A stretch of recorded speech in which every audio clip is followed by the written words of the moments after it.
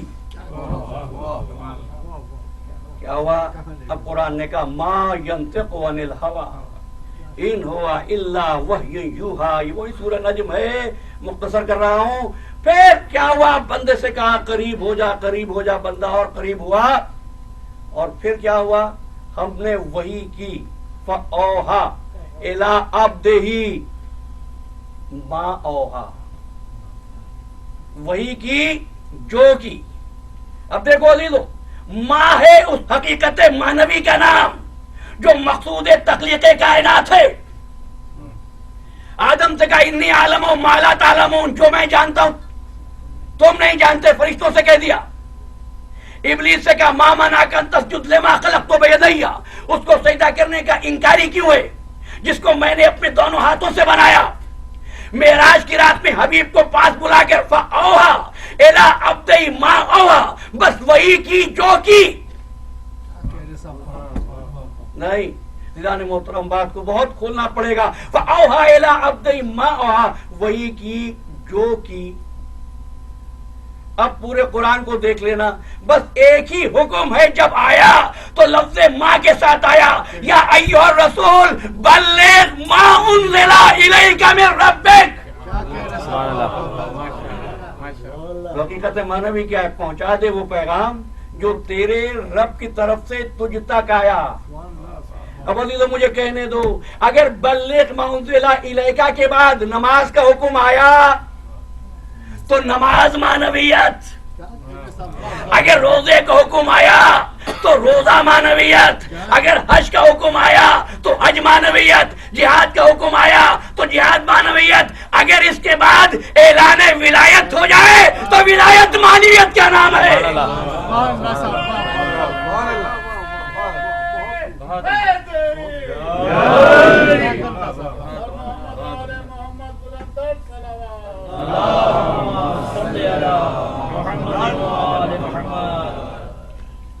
ہے نا؟ تو اب واپس آئیے، ابلیس نے انکار کیا کہ نکل جا، ابلیس میں نکل گیا، لیکن ایک بات لے کر گیا، فخرج منہا فإنک رجیم علیک لعنتی الی یوم الدین، نکل جا ہماری بارگاہ سے، تم مردود ہو گیا، تجھ پر قیامت تک لعنت ہوگی۔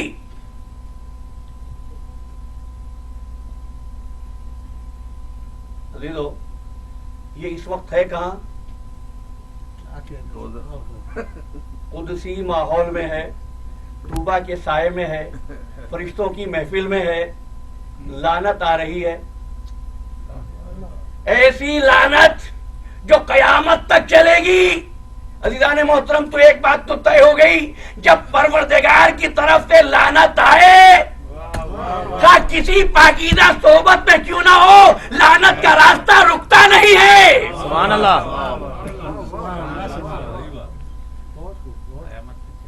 اب ابلیس نکال دیا گیا، اب ابلیس آ گیا زمین پر۔ اب کون کون زمین پر؟ آدم بھی زمین پر، حوا بھی زمین پر، حابیل بھی زمین پر، قابیل بھی زمین پر، ابلیس بھی خارج، ابلیس بھی زمین پر۔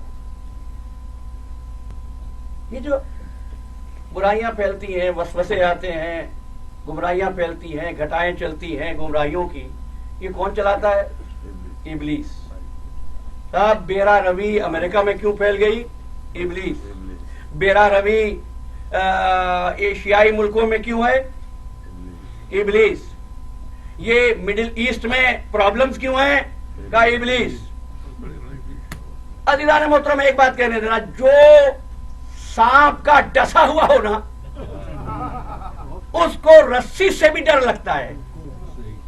میرے ایک بھائی مجلس سے پہلے گفتگو کر رہے تھے کہ صاحب ہر جگہ شرک کی پکار کیوں ہے؟ بھائی اتنا شرک سرایت کر چکا تھا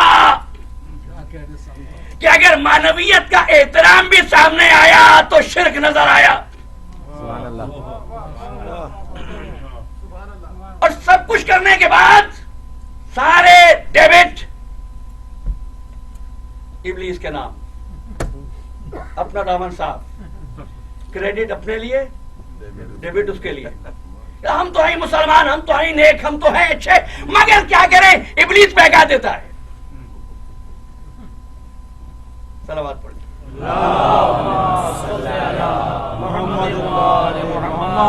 بھائی جتنی باتیں ہوں یہ پہلے ختم ہو جانی چاہیے. آپ تھوڑا سا آگے تشریف لائیے، جائے پیچھے کافی لوگ جگہ باقی لوگ آ رہے ہیں.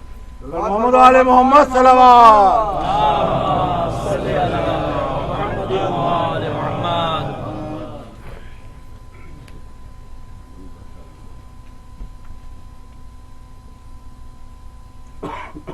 ذرا بلند آواز سے صلوات پڑھیں.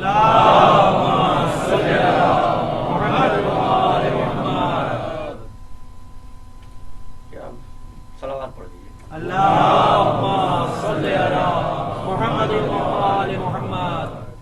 اچھا، تو ابلیس ہر جگہ اپنی ابلیسیت کے ساتھ، میں پوچھ رہا ہوں آپ سے، ایک ابلیس ایک وقت میں ہر بر اعظم میں، ہر ملک میں، ہر شہر میں گمراہ کر رہا ہے. یہ کیسے ممکن ہے؟ کہ آپ سمجھتے ہی نہیں ہیں. وہ کوئی مادے میں قید تھوڑی ہے، حالانکہ مادہ ہے. اب اس طرف نہیں جا رہا ہوں، نہ بات طول پکڑ جائے گی. ایک ابلیس ایک وقت میں ہر جگہ رہ کر لوگوں کو گمراہ کر دیتا ہے. ایک ابلیس ہر جگہ جب گمراہ کر سکتا ہے، اگر میں یہ کہوں میرا امام اس کائنات میں اکیلا ہے، سب کو صراط مستقیم پر لگا سکتا ہے، تو ابلیس پہ اعتبار بھی ہے، اعتماد بھی ہے، اور ذریت رسول پہ شک ہے، جس کے صدقے میں تم کو خلقت ملی ہے، خلقت وجود ملی ہے. تو عزیزان گرامی مرتبت، تو ابلیس گمراہیاں پھیلاتا ہے. ابلیس نے ایک چال چلی، قابیل ٹریپ ہو گیا، گمراہ ہو گیا. اب بات کروں گا لیکن بچوں کے لیے خاص طور پر یہ بات بتا رہا ہوں. قابیل کی دشمنی حابیل سے یہ نہیں تھی کہ قابیل کی بہن سے حابیل کا یا حابیل کی بہن سے قابیل کا حق دھو رہا تھا. اس غلط فہمی کو دور کر لینا. دین اسلام دین فطرت ہے. کسی وقت میں بھی اجازت نہیں تھی کہ بہن بھائیوں میں شادیاں ہو سکیں. جھگڑا شادی کا نہیں تھا، تنازع اس بات پر تھا آدم کی وصایت کس کو ملے. آدم کی وصایت مل رہی تھی حابیل کو، قابیل حاسد تھا. تو ایک بات سمجھ میں آ گئی، جو حاسد ہوتا ہے وہ ہمیشہ محسود پر تلوار اٹھاتا ہے، اور جو حقدار ہوتا ہے وہ قتل ہو جاتا ہے. اچھا، تو قابیل کو بہکا دیا، اور قابیل نے حابیل کو قتل کر دیا. یہ نا واقعہ، قابیل نے حابیل کو قتل کر دیا. اس کا مطلب یہ ہے کہ ابلیس کا آدم اور آدم کے خانوادے میں آنا جانا تھا. نہ ہوتا تو بہکاتا کیسے؟ اب جو تفسیریں ہیں تفصیلات میں جائے بغیر وہ لکھتی ہیں آتا بھی تھا، بیٹھتا بھی تھا، چکنی چپڑی باتیں بھی کرتا تھا، قسمیں بھی کھاتا تھا، مشورے بھی دیتا تھا. تو ابلیسیت کی صفت کو پہچان لیجئے. جو نبی کے پاس بیٹھے، بات بات پر قسمیں کھائے، چکنی چپڑی باتیں کرے، اس سب کے باوجود اس نے قابیل کو ایسا بہکایا کہ اس نے حابیل کو قتل کر دیا. تو ابلیسیت کو پہچان لو. جو نبی سے محبت اور دوستی کا دعویٰ کرے، اولاد پیغمبر کو قتل کرے. وہی محمد حیثیت ہے. وآل محمد صلوات. محمد وآل محمد. جزاک اللہ صاحب.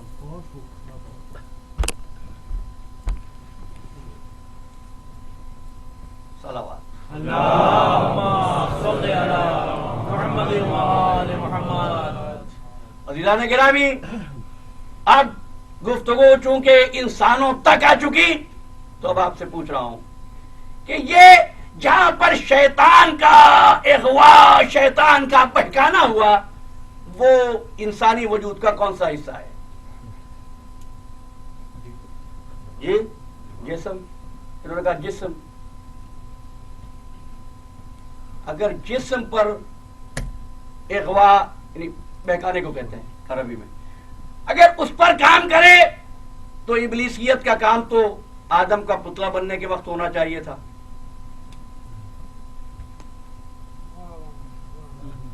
تو جسم تو نہیں ہو سکتا.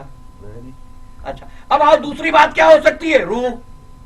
بات رہ گئی، میرا ارادہ کچھ روح پر گفتگو کرنے کا تھا. روح تو روح کیا ہے؟ تم نے طے کیا، وہ روح جو آدم اور اولاد آدم میں آئی وہ روح منہو ہے. کل کی گفتگو محفوظ ہے؟ وہ روح منہو ہے، یعنی اس کا تعلق پروردگار سے ہے. ابلیس کا بہکاوا پروردگار کے امر پر تو نہیں چل سکتا نا. چلو پہلی بنیادی تعریف لے لیتے ہیں، الروح من امر ربی. روح امر ربی ہے. امر ربی پر بھی شیطان کا گزر، دخل، قابو نہیں ہو سکتا. پھر کس چیز پہ ہوا؟ تو عزیزو، نہ جسم پر ہوا، نہ روح پر ہوا. شیطان کے بہکاوے کا کام نہ جسم پر ہوتا ہے، نہ روح پر ہوتا ہے، نفس پر ہوتا ہے. نفس جسم و روح کی درمیانی کڑی کا نام ہے. جسم و روح کے درمیانے لنک کا نام ہے نفس. پھر ایک مرتبہ طریقے سے اس کو ریکیپ کر لیجئے، آپ سمجھ لیں، بات آگے بڑھے گی. دیکھو، جسم، روح اور نفس. نفس ایسا ہے کچھ جسم جیسا، کچھ روح جیسا. جسم جیسا، روح جیسی. ٹھیک ہے؟ جسم، نفس اور روح. اور انسان کی زندگی کا پتہ اس وقت چلتا ہے جب انسان کے وجود میں جسم بھی ہو، روح بھی ہو، نفس بھی ہو. جب تک تینوں نہ ہو زندگی نہیں ہے. میرے ساتھ ہے نا؟ ذرا سی باریک منزل. جب تک تینوں نہ ہو زندگی نہیں ہے. اکیلا جسم ہے، زندگی ہے؟ جسم تو مردہ کبھی پڑا ہوتا ہے، بولتا ہی نہیں ہے، اٹھتا ہی نہیں ہے، چلتا پھرتا نہیں ہے. نہیں، جسم سے. اچھا، اگر اکیلی روح ہو زندگی ہے؟ عالم ارواح تو ہمیشہ سے ہے. کہ جب نفس ہوگا تو پتا چلے گا کہ زندگی ہے. اس لیے کہ نفس جسم کو اور روح کو ملائے رکھتا ہے. میرے ساتھ ہو؟ اچھا، تو اب بتانا، جسم، نفس اور روح، ان تینوں میں سب سے زیادہ اہم کون ہے؟ نفس ہے نا. اگرچہ نہ پہلا ہے، نہ پہلا ہے نہ آخری ہے.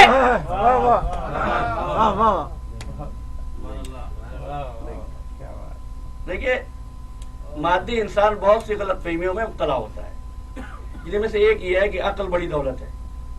ہوگی، حالانکہ عقل کو صرف استعمال کیا جاتا ہے اپنے ایکشنز کے ایکسکیوز کے لیے.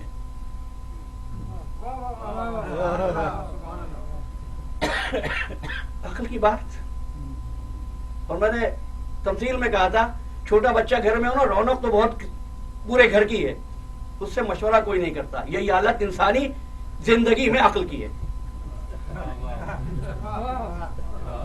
رونق تو بہت ہے، اس کی روشنی میں کچھ چلتا نہیں، ورنہ سب صراط مستقیم پر ہوتے. ٹھیک ہے نا؟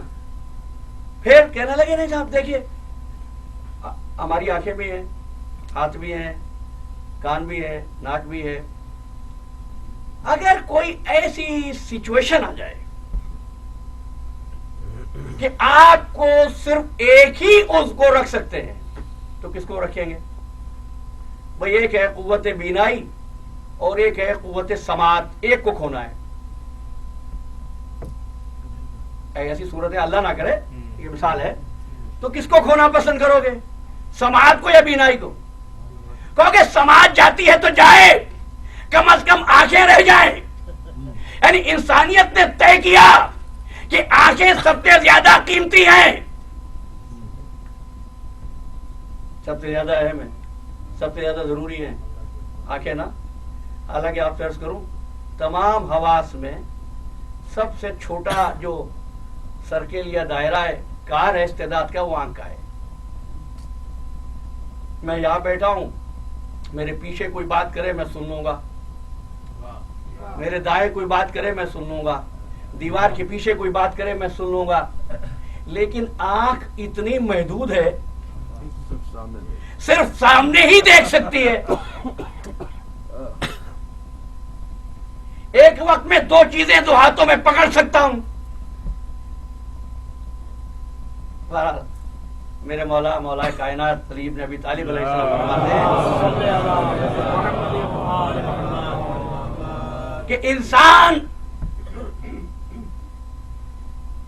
عالم اکبر ہے، اس کے اندر عالم اکبر چھپا ہوا ہے، وہ تفصیل میں نہیں. تو آنکھ دیکھتی ہے، کان سنتے ہیں، ناک سونگتی ہے. آپ ان سب کو جمع کر کے یہ کہہ دیتے ہیں کاش میں جملہ آپ تک پہنچا سکوں، اور آپ ہر ایک کے جواب میں یہ نہیں کہتے آنکھ نے دیکھا، کان نے سنا، ناک نے سونگا. آپ نے کہا میں نے دیکھا، میں نے سنا، میں نے کہا، میں نے سونگا. کیا ہے؟ اعضاء کی صلاحیتوں کو منسوب کر دیتے ہیں اس قوت کی طرف جو مرکزی ہے. بس اس سے زیادہ نہ مجھ سے پوچھنا نہ میں کھولوں گا. میں تو واپس پھر سوال پر آ رہا ہوں کہ جسم اہم، نفس اہم یا روح اہم؟ تو کیا چیز اہم قرار پائی ابھی ہماری آپ کی گفتگو میں؟ نفس. کیوں؟ اس لیے کہ نفس جسم سے بھی ملا ہوا ہے، روح سے بھی ملا ہوا ہے. اب آ جاؤ عالم ارواح میں. ایک عہد لیا، کل کی گفتگو میں محفوظ ہے. کتنے عہد تھے؟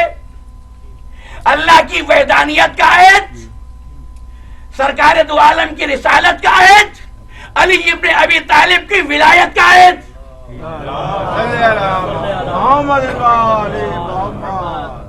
اب پوچھ رہا ہوں تینوں میں سب سے زیادہ اہم کون ہے؟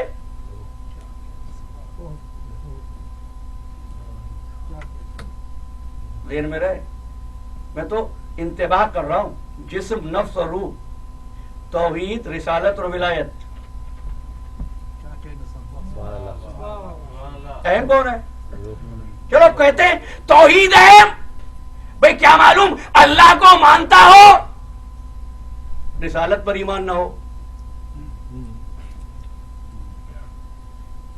اچھا اگر رسالت پر ایمان ہو، کیا معلوم رسالت کو تو یہودیوں نصرانیوں نے بھی مانا، موسیٰ و عیسیٰ کی، قابل نجات تو نہیں ہے نا. کہ جب تک یہ تیسری چیز پر ایمان نہیں ہوگا پتہ نہیں چلے گا. کیوں؟ اس لیے کہ توحید و رسالت و ولایت میں فقط ولایت وہ جوہر ہے جو ایک وقت میں توحید سے بھی ملی ہوتی ہے اور رسالت سے بھی ملی ہوتی ہے.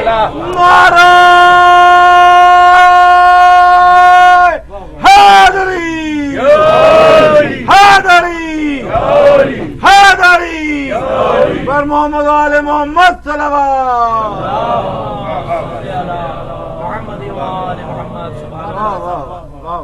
اب ذرا قرآنی دلیل بھی لیتے جائیے. انما ولیکم اللہ ورسولہ والذین آمنوا الذین یقیمون الصلاۃ ویؤتون الزکاۃ وہم راکعون. رسول ہے نا، اللہ رسول ہے، اللہ رسول بھیجنے والا ہے. وہ کون سی صفت ہے جو مشترک ہو جاتی ہے رسالت میں بھی، توحید میں بھی، امامت میں بھی. انما ولیکم اللہ ورسولہ، وہ ہے ولایت. اس لیے کہ ولایت جس طریقے سے انسان کے بدن میں نفس جسم و روح کے درمیانی لنک کا نام ہے، اس طرح پروردگار کی سلطنت میں امامت اس لنک کا نام ہے.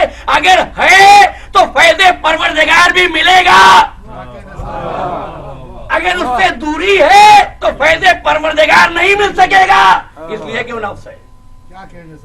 وہ نفس ہے. اچھا، اگر نفس انسان کا مر جائے، ہم نہ جسم کو کچھ کہیں نہ روح کو کچھ کہیں، نفس کو مار دیں، بچے گا انسان؟ نہیں نا، ختم ہو جائے گا. یعنی نفس جو ہے وہ زندگی ہے. مباہلے میں یہ طے ہوا، ابنانا و ابناکم و نسانا و نساکم و انفسنا و انفسکم. علی ابن ابی طالب ہمارے نفس کی منزل پر ہے. یعنی اگر علی کا دامن ہے تو رسالت بھی ہے، توحید بھی ہے.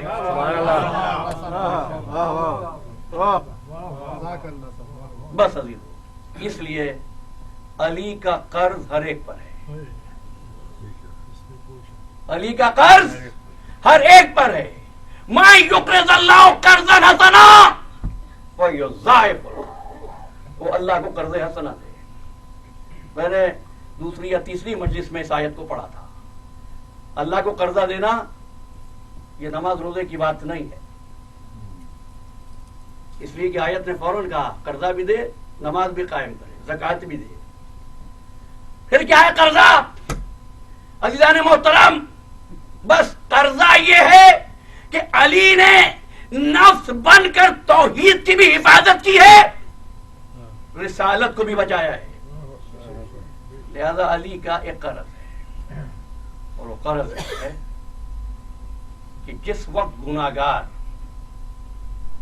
اب کا یہ بات کہیں گراں گزرے لیکن کہوں گا، گناہگار کھڑے ہوں گے،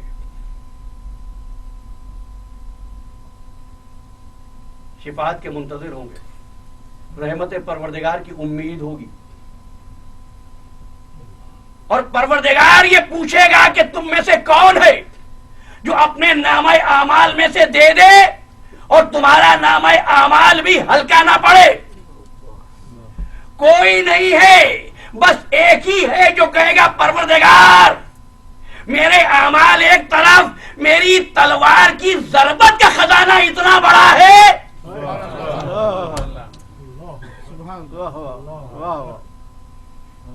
تو کہنے لگے کہ یہ کیسے ہو سکتا ہے کہ علی کی نیکی کا ثواب علی کے ماننے والے کو مل جائے. یہ تو بات مجھے اس روز سمجھ میں آئی جب میں ایصال ثواب کی قرآن خوانی میں گیا. مرا کوئی تھا، قرآن کوئی اور پڑھ رہا تھا، پڑھ تم رہے تھے، ثواب انہیں پہنچ رہا تھا. جب ایک گناہگار اس قابل ہو گیا کہ اپنے عمل کا ثواب دوسرے کو پہنچا دے تو معصوم اپنے عمل کے ثواب اپنے چاہنے والوں کو کیوں نہیں پہنچا سکتا؟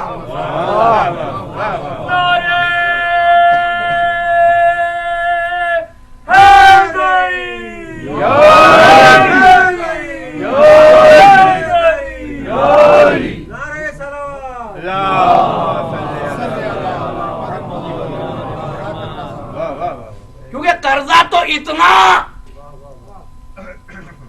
اگر اثر آ جائے تو بہت زیادہ ہوتا ہے نا. کہا کہ بھائی یہ بھی ہو، بخشش بھی ہو. میں بہت مختصر کر رہا ہوں اور میں نے اپنے بیان کو تقریباً ختم کر دیا. اس لیے اللہ کے رسول نے ایک مہر تصدیق ثبت فرمائی اس قرض کے معاملے میں. اللہم وال من والاؤ وعاد من عاداؤ وانصر من نصرہ واخذل من خذلہ. پروردگار مدد کر اس کی جو علی کی مدد کرے، پروردگار چھوڑ دے اس کو جو علی کو چھوڑ دے، پروردگار محبت کر اس سے جو علی سے محبت کرے، دشمنی کر اس سے جو علی سے دشمنی کرے. علی کی مدد تو علی سے مدد تو سب مانگتے ہیں، علی کی مدد کون کرتا ہے؟ عزیزو یہ مدد تھی جو آواز استغاثہ کی شکل میں کربلا کے میدان میں بھی بلند ہوئی تھی. حل من ناصر ینصرنا. 14 برس ہو گئے اس شہر میں. بس ایک جملہ کہہ کے آگے بڑھا ہوں. آپ جانتے ہیں میں نے ہمیشہ اپنے رفقائے کار کو روکا کہ جس وقت مومنین ذکر سید الشہداء سننے کے لیے آئے تو اس وقت کو کسی دوسرے مقصد میں صرف نہ کیا جائے. میرے احباب نے مجھے کہا کہ میں تقریر روک دوں. جو حضرات مجھے پچھلے 10-12 برس سے سن رہے ہیں انہوں نے کبھی نہیں دیکھا کہ میں نے ایسا کیا ہو. اس لیے کہ میں جب اس مشن کو لے کے چلا تھا تو میرے ذہن میں فقط ایک واقعہ تھا جہاں پر ایک عبد کی نگاہ عطائے پروردگار پہ تھی. بھائی اونٹ میرے ہیں تو مجھے دے دے، گھر اس کا ہے تو وہ حفاظت کرے گا. تو یہ گھر مولا کا ہے، تم مولا کے چاہنے والے ہو، مولا کے ماننے والے ہو، تو میں سمجھتا ہی نہیں کہ آپ کے ہوتے ہوئے ایسا ہو کہ دینی ادارہ مشکلات کا شکار ہو جائے. بہرحال یہ ایک امانت آپ تک جو عظیم یاسین صاحب نے کہا تھا، $16,500 جو ہیں ماشاءاللہ آپ حضرات کے اس آمدنی میں سے جو فاطمہ کے چاند نے آپ کو عطا کی اور آپ نے حسین کے گھر کے لیے وقف کی. پروردگار عالم آپ کو جزائے خیر دے. اور جو حضرات اس وقت نہیں تھے یا آج چیک بک یا رقم لے کر نہیں آئے انشاءاللہ کل لے کر آئیں گے. اور کہنا صرف یہ ہے حسین کسی کا قرض رکھتا نہیں ہے. اس لیے مستند کتابوں میں لکھا ہے کہ جب میدان حشر میں گناہگار پریشان ہوگا، گھبرایا ہوا ہوگا، تو کوئی اس سے جا کے کہے گا اگر کوئی معاملہ حسین ابن علی سے کیا ہے تو جا کر حسین سے فریاد کر، تیری بخشش ہو جائے گی. تو وہ رقم خوش نصیب ہے جو حسین کے غم میں کام آ جائے، جو مجلس میں کام آ جائے. لہذا اس کو بھی فریضہ سمجھیے، اس کو بھی فریضہ سمجھیے. میں بس ایک بات پھر یاد دلا رہا ہوں، علی وہ جس کا قرض پوری کائنات پر، کل گفتگو یہیں سے شروع کروں گا، علی وہ جس کا قرض پوری کائنات پر، علی وہ کہ اگر اپنا آ جائے تو اس کو بھی عطا کرے، دشمن آ جائے اس کو بھی عطا کرے، پیاسا قاتل ہو تو اس کو بھی سیراب کر دے. اس علی کا ایک بیٹا جس کا نام ہے عباس. بس گفتگو تمام ہوئی. کون ہے عباس؟ باب الحوائج.